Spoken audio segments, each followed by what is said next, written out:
Welcome to Before It Breaks with Gabriella Pomare.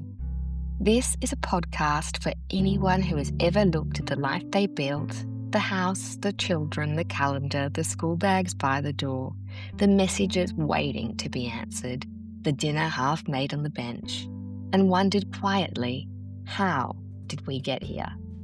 I'm Gabriella Pomare, family lawyer, author of The Collaborative Co-Parent, mother, speaker, and co-parent. And in this space, we talk about the conversations people usually have too late, the silence before separation, the invisible load, the resentment sitting underneath, I'm fine, the loneliness inside a shared life, the reality of co-parenting, and the possibility of rebuilding with more honesty, dignity, and care. This podcast is not about perfect families. It is about conscious ones. For the before, for the break, for the becoming. And before we begin, I do want to remind you that this podcast is for general information and education only. It is not legal advice, therapeutic advice, or a substitute for support from an appropriately qualified professional. And remember, every relationship, family, separation, and person's circumstances are different. Now let's begin.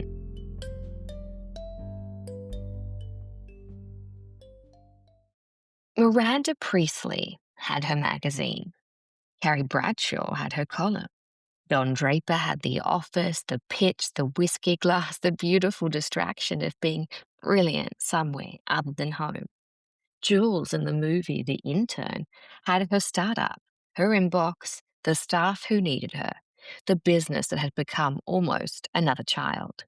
And Sebastian in the movie La La Land had the music, the dream, the version of himself he was still trying to become.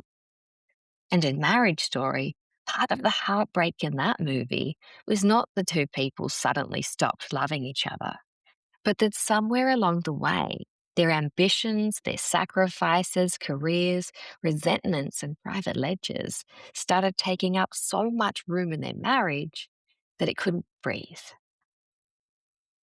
We know these stories because they're not really just about work. They're about what happens when the thing that was supposed to build the life starts quietly taking over the life. And I think this is why this topic is so relatable, because most of us know what it feels like when work becomes more than work. It becomes the third presence in the room. It's there at dinner. It's there in the bed. It comes on holidays. It interrupts every conversation. It changes the mood of the house with one notification.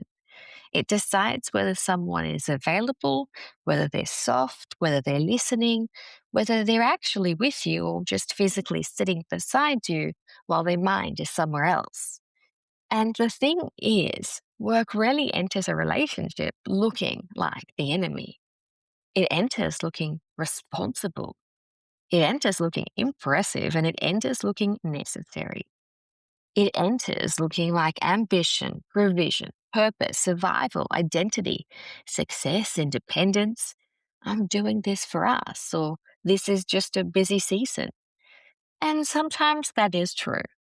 Sometimes work is the mortgage, the school fees, the business, the dream, the safety net, the thing that helps keep a family afloat, the thing that gives someone purpose, the thing that helps them feel capable in a world that asks so much from everyone.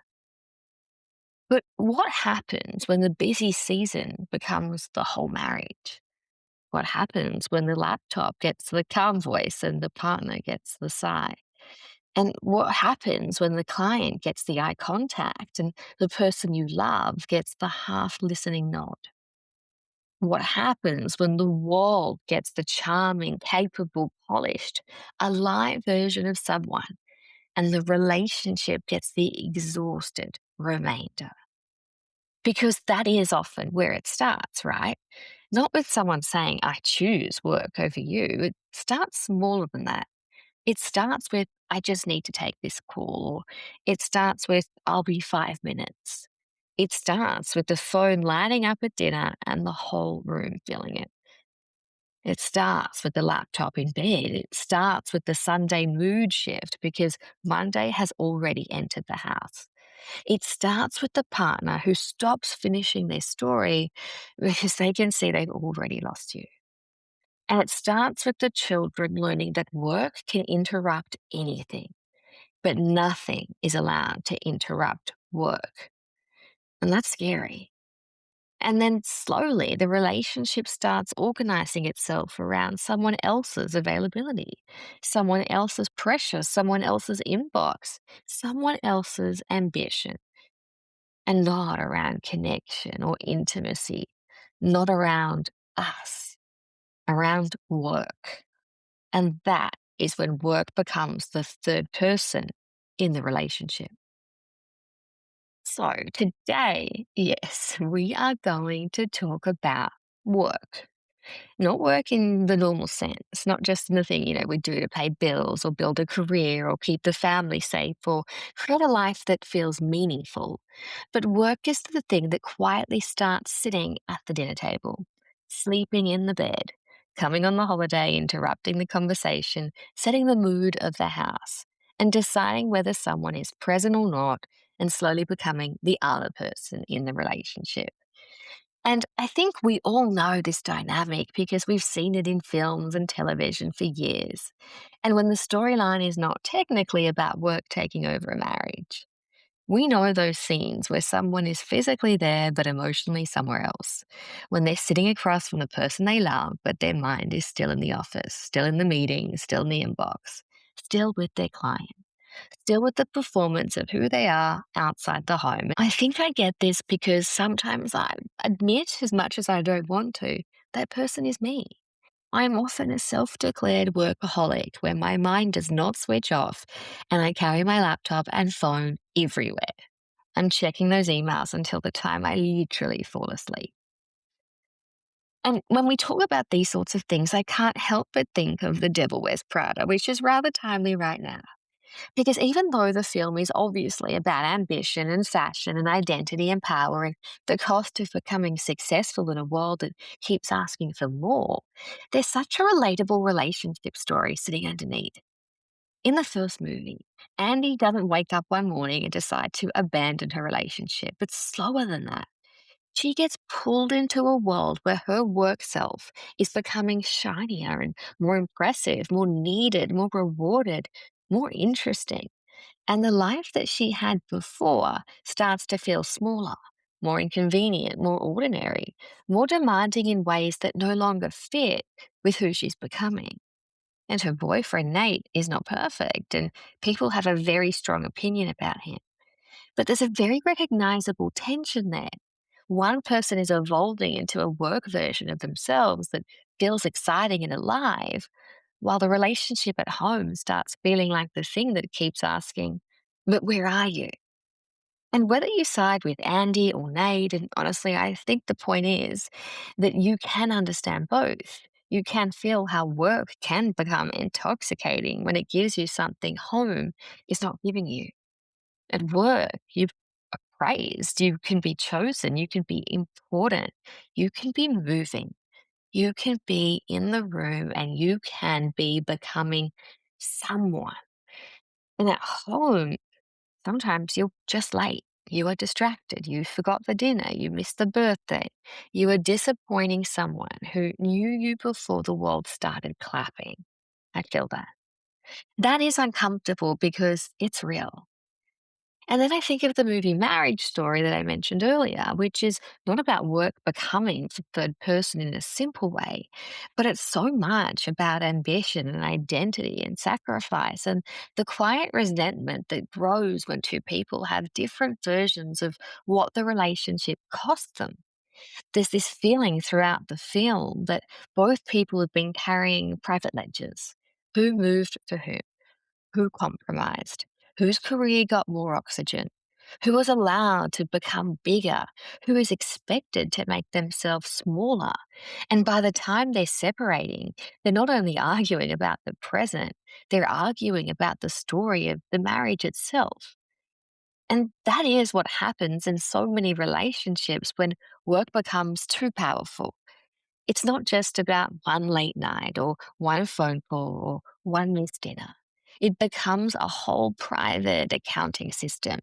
You start remembering who stayed home, who kept working, who got to travel, who got to be admired, who had to be flexible, who had to make the school assembly, who could say yes to the meeting, who carried the ordinary life so the other person could keep becoming extraordinary.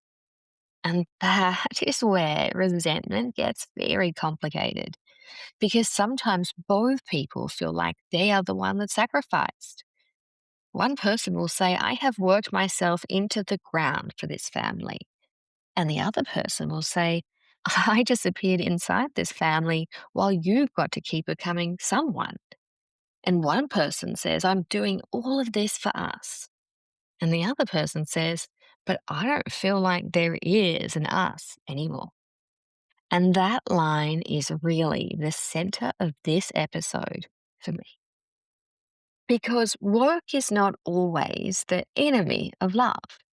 Sometimes work is an expression of love. Sometimes work is how someone protects. Sometimes work is how someone survived childhood.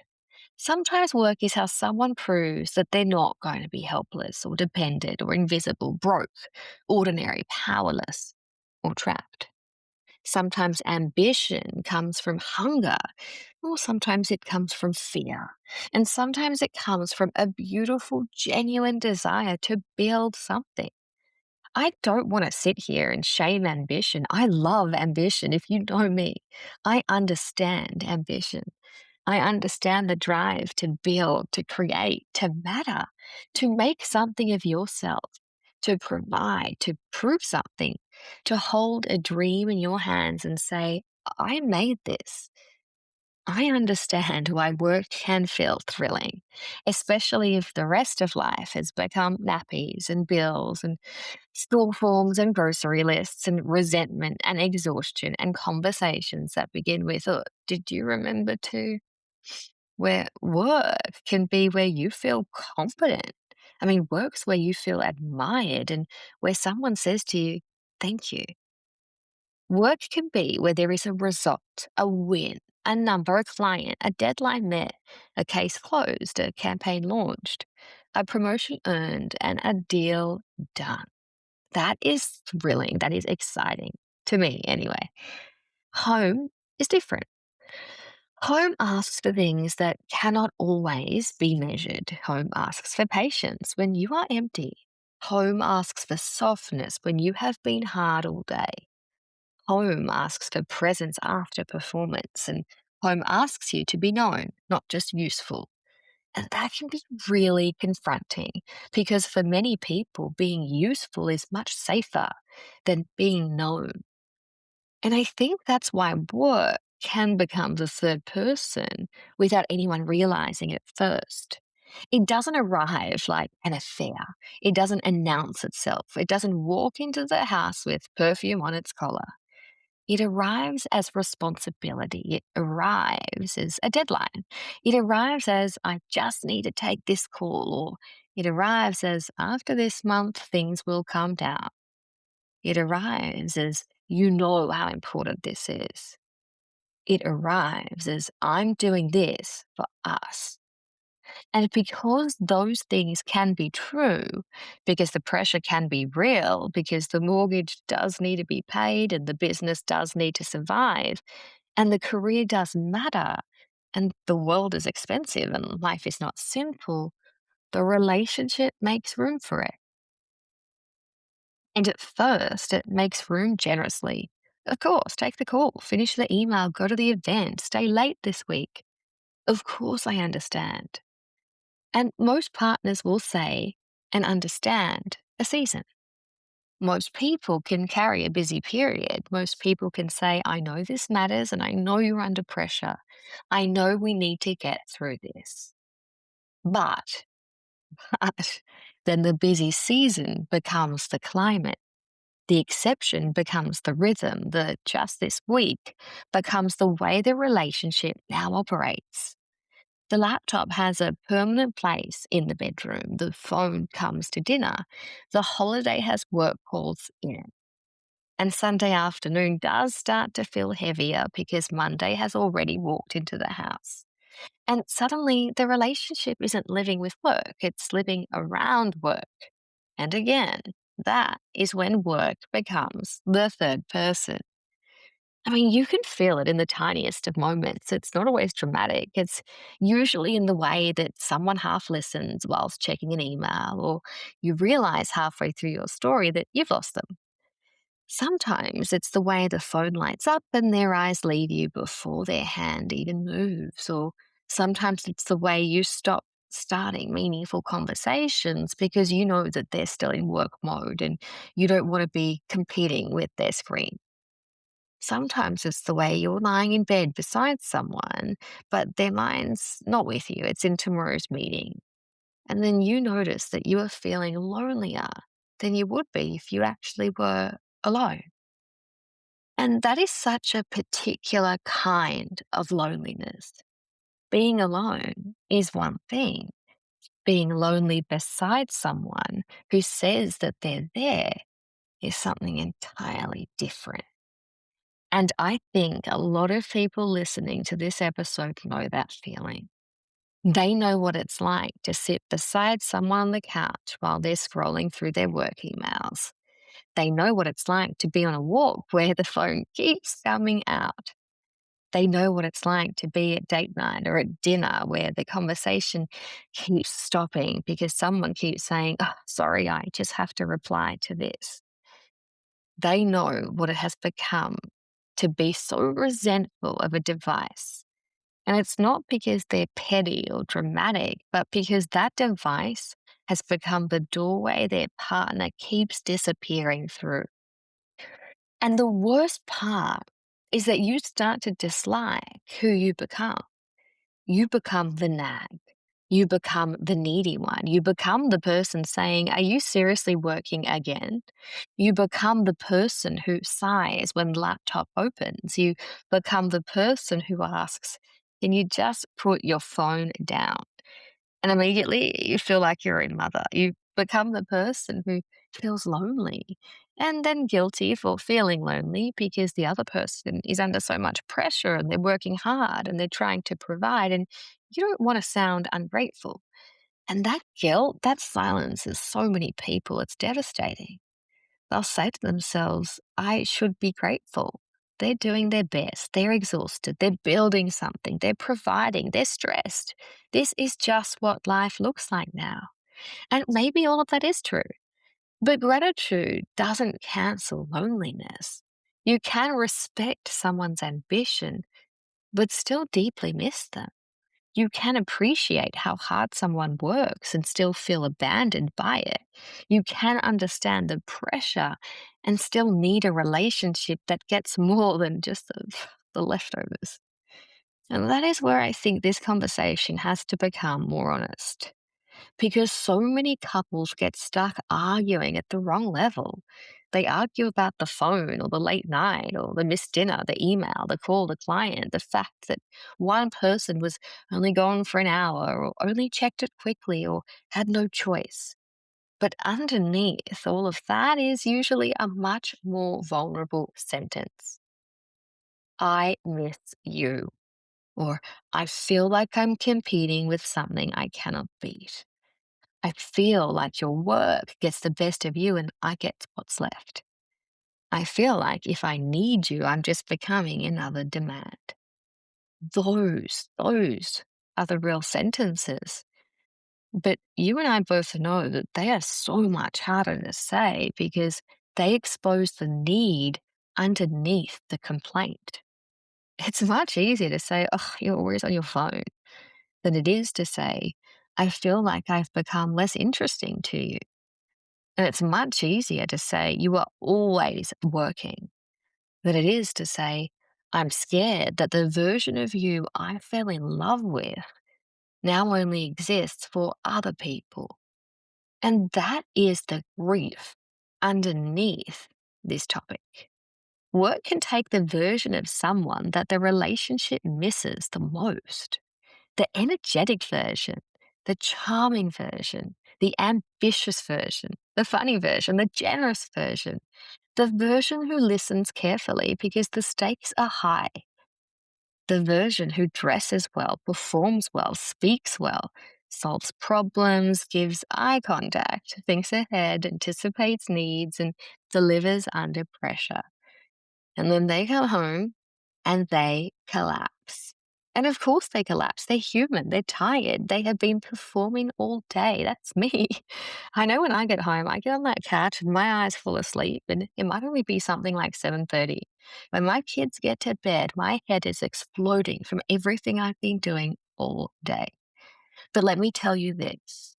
If your home life only ever receives the collapse, the partner at home starts to feel like the holding bay for exhaustion rather than a place where love is chosen. And that can be a pretty painful place to live. It can also create a really sad cycle because the person working all the time may not feel loved at home either. They might feel criticized from the moment they walk through the door. They may feel like no matter what they do, it's not enough. They may feel like the family depends on their work, but resents their work at the same time. And they may feel trapped in a role where they're expected to provide and succeed and be emotionally available or be present or be calm or helpful, be romantic, and somehow never be depleted. So they start staying at work longer. Not always because they love work more, but because work feels cleaner. Work has tasks, work has outcomes, work has praise, work has problems that can be solved. Home is the place of feelings of disappointment. Home has someone looking at them with the ache of all the times they haven't arrived properly. And if you're already exhausted, the place where you're admired will feel safer than the place where you are needed. Now, that doesn't make it right, but it does make it human. And this is why I don't want this episode to feel like I'm lecturing the person who works too much. Because most of the time, the dynamic is so much more complicated than that. The worker isn't always selfish, and the partner at home isn't always unreasonable. Sometimes one person is just drowning in pressure, and the other is starving for presence, and both are quietly convinced the other cannot see them. And once both people feel unseen, the relationship becomes a place of defense rather than refuge. So, where do we go from here? I don't think the answer is simply work less, because that can feel unrealistic and almost insulting when people are genuinely under pressure. Or maybe they just really love what they do. They love their work, they love ambition, they love rising to the top, the challenge, the thrill. Not everyone can just put an out of office on their life. Not everyone can just walk away from a business or a case or a client or a roster, a financial obligation, or better yet, a dream or a deadline or a career stage that really does matter. So the better question is not always, can we remove work? It's, has work become unchallenged? Does work automatically win? Does work get to interrupt everything? Does work get to be urgent while the relationship is expected to be endlessly understanding? Does work get the best version of me while the people I love get what's left? Does work receive the boundaries and the planning, strategy, and protection while the relationship is expected to survive on the scraps of time and good intentions? Because relationships need protected space too. And that doesn't mean grand gestures or expensive weekends away or big performative date nights where, let's be honest, both people are too exhausted to actually connect. What a relationship needs is an actual protected moment where the phone isn't invited and where work is not the silent third person and where the person across from you gets more than just the residue of your day. Now, sometimes that begins with a much gentler conversation than the ones couples usually have. So, not saying you're always working, even if that is true, but saying, I know your work matters and I know you're carrying a lot, but I'm starting to feel like I only get what's left of you. And I don't want us to become a relationship that only functions around your availability. Or from the person working, I know I keep saying it's just a busy period, but I can see that the busy period has become our life. And I don't want you to feel like you're always waiting for me to come back. Now, that's not a perfect script. Real conversations, as we know, are messier than that. People get defensive. They'll say it badly. They'll cry. They'll snap. They will bring up six other things. Trust me, that's me. I'm a terrible communicator. But the point is to get underneath the fight about the phone and into the truth about what's going on, which is often the loneliness. Because we know the phone is just the symbol. The real wound is absence. The real wound is feeling postponed. The real wound is feeling like love has to wait until work is satisfied, and work is never satisfied. And that is the thing about work, it's never finished. There will always be another email, another task, another deal, another problem, another idea, another opportunity, another risk, another person needing something, another reason to stay half available to work and half unavailable to love. At some point, the relationship needs to be allowed to interrupt work in the same way work has been allowed to interrupt the relationship. And I love that idea because I think it really shifts something. It's not about being demanding or the nag. It's about recognizing that the relationship is alive and living things need tending. And I also think couples need to be honest about what work is giving them emotionally, because this is where the conversation can become really powerful. It's not only why are you working so much, it's what do you get from work that you don't feel at home? Do you feel admired there? Do you feel confident? Do you feel in control? Do you feel less emotionally exposed? Do you feel like the work version of you is easy to love?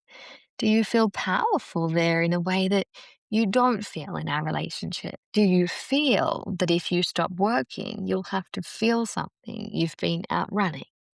And that last one is important. Sometimes work becomes the third person because it really helps people avoid the relationship without having to admit they're avoiding it. If you're always busy, you never really have to sit in the quiet. If you're always needed somewhere else, you never have to feel unwanted at home.